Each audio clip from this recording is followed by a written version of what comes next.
Welcome back to the channel. Today we're going to be discussing the Guernsey Literary and Potato Peel Pie Society by Marianne Shaffer and Annie Barrows. This was a book that was very popular some years ago, and in fact, this cover is from the Netflix adaptation of the book. There's a lot of fun stories about this. The book itself is epistolary. It is simply a series of letters, and it kicks off from somebody finding someone's name inside a secondhand book. And interestingly, that's happened to me several times where my name's been written inside a book and someone has found me on the internet and say, "Hey, I got a copy of your book and some of the things you underlined I was interested in too." So in some ways, and I'll talk about this a little later in the review, this is a book about books and about reading and about how people are drawn together by that. Obviously, the Guernsey Literary and Potato Peel Pie Society itself is a book club. So there might be some meta commentary here, me on a book review channel on YouTube talking about a book that is about a book club. But really, it's much, much more than that. And I would classify this as a fun read, even though there's a lot of serious matter in it. For example, it's set on Guernsey, which was occupied by the Germans during World War II. It's the only part of England that was occupied, along with Jersey, the other Channel Islands. And I actually bought this copy on Guernsey. I was visiting some friends there a few years ago, and we were about to meet a tour guide who was going to take us to see parts of the island, including some of the military emplacements the Germans had put on the island. And the problem is you can't leave me in a secondhand bookstore too long. This was a Red Cross store which has other thrift store items, but there's a book area. And I wandered over there and I saw this and I thought, of course I have to buy. I'd heard about it, but I thought if I'm on Guernsey, I probably have to buy this book. And my host, she'd said she'd read it a few times, so it's made Guernsey into somewhat of an attraction even among the English. The Channel Islands are a really underappreciated treasure, but separate conversation. This is all to say that I had my own story about the book itself, which is a story about another book. So here I bought this as a secondhand book when the story is about a secondhand book.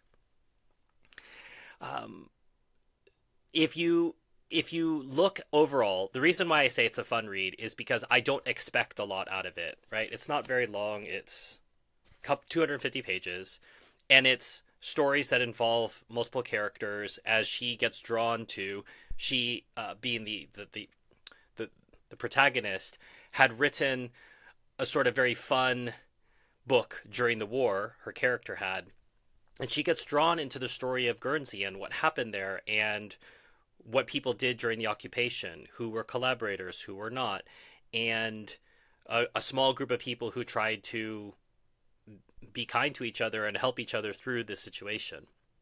There are a couple things that are unnecessary contrivances, which are small faults overall. For example, one character is identified as homosexual, but there's no development along with this, making it feel really token and unnecessary. Another token person is a busybody who happens to quote Bible verses. Again, there's no real reason for this.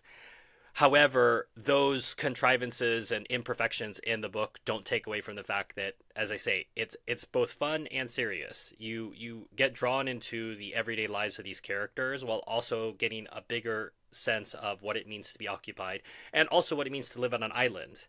It when they took some of the all the children were evacuated from Guernsey at the beginning of the war. And when they came to England, they had never seen these other colored, I think Guernsey cows are brown, maybe, and they'd never seen black cows, or it might be the other way around. But these children really lived in their own little universe.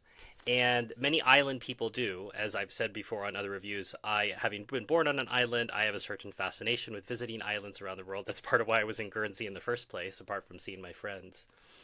But the the his the fact of it being a historical novel, I think so often a lot of the historical novels we read are quite heavy, and there is heavy matter in this book for sure. There's talk towards the end of some of the prisoners who are away in POW camps who didn't do too well, obviously.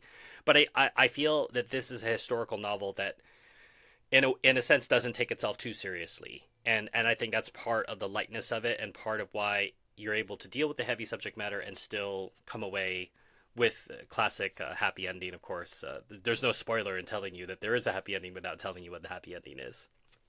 I'll just read you a couple couple excerpts, which once again give you the sense of this being a book that's a meta commentary on books, book clubs, reading in general. That's what I love about reading. One tiny thing will interest you in a book, and that tiny thing will lead you on to another book, and another bit there will lead you on to a third book. It's geometrically progressive, all with no end in sight, and for no other reason than sheer enjoyment. And there are so many books around here. In fact, if I can point it out there, here, off to the side, you can see there's the Tales from Shakespeare by Charles and Mary Lamb.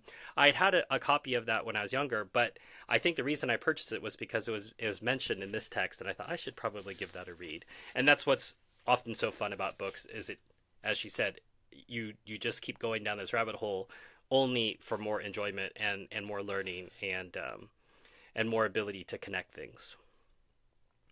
It was amazing to me then, and still is, that so many people who wander into bookshops don't really know what they're after. They only want to look around in the hope of seeing a book that will take their fancy. And then, being bright enough not to trust the publisher's blurb, they will ask the assistant the three questions: what is it about? Have you read it? Was it any good? And it's interesting because when I heard those questions, I thought I never think about that. And partially because obviously in the last couple of years, when I've gone into used bookstores, I've gone in with a specific focus looking at Palestinian issues. However, it doesn't mean if I don't find a book that I want in that category that I just leave the bookstore. It means I'm more targeted when I go in there. But like any other person who loves books, I will linger and I will look around, and usually something will catch my eye. And I often say that books will find you wherever they need to be found. So I remember I was in Lawrence, Kansas last summer, and I was actually looking for a different book in a different category, actually. And out of the corner of my eye, on one of these tables, was a book, My Life in the PLO, which is a book I'll be reviewing on my other channel later in 2025. But it was not a book that was on my radar. I hadn't heard about it. I wasn't thinking about getting that book, but it found me there while I was looking for something else. And I think that's one encouragement that I would give to you all, is to give yourself time to wander in used bookstores. You never know what you're going to find, and sometimes the proprietors will be helpful. But I wouldn't lead with those questions. Have you read it? What's it about? Is it any good? I tend to trust your own curiosity and your own judgment, and sometimes allow yourself to just pique the curiosity, let your curiosity be piqued and potentially go for that book. Worst case, you may not like it, and that's okay. As I reflected on the book review that I did for 2025, I had to read 120 something books in order to recommend 45. So that means a lot of the time in my world, I read books that are fine, but wouldn't necessarily be books that I recommended. But very rarely do I regret having read it, because usually I will have learned something, even if it's to learn what I don't like.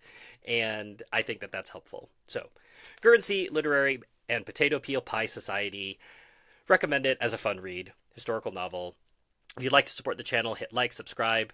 You can buy a copy using the links in the description below. If you'd like to thank me for this review, you can send me buy me a coffee or a PayPal. Those links are in there. If you'd like to support the channel on an ongoing basis, you can become a member of my Patreon or my YouTube members. You'll get early access to reviews like this one and have a chance to chat with me behind the scenes and hear about other books that I'm reading that I'm not reviewing for whatever reasons. Reminder too that if you're interested in books about Palestine and the Palestinian issue, you can check that out on my other channel, Palestine Bookshelf. That's linked in the description below. As always, until next time, enjoy your reading.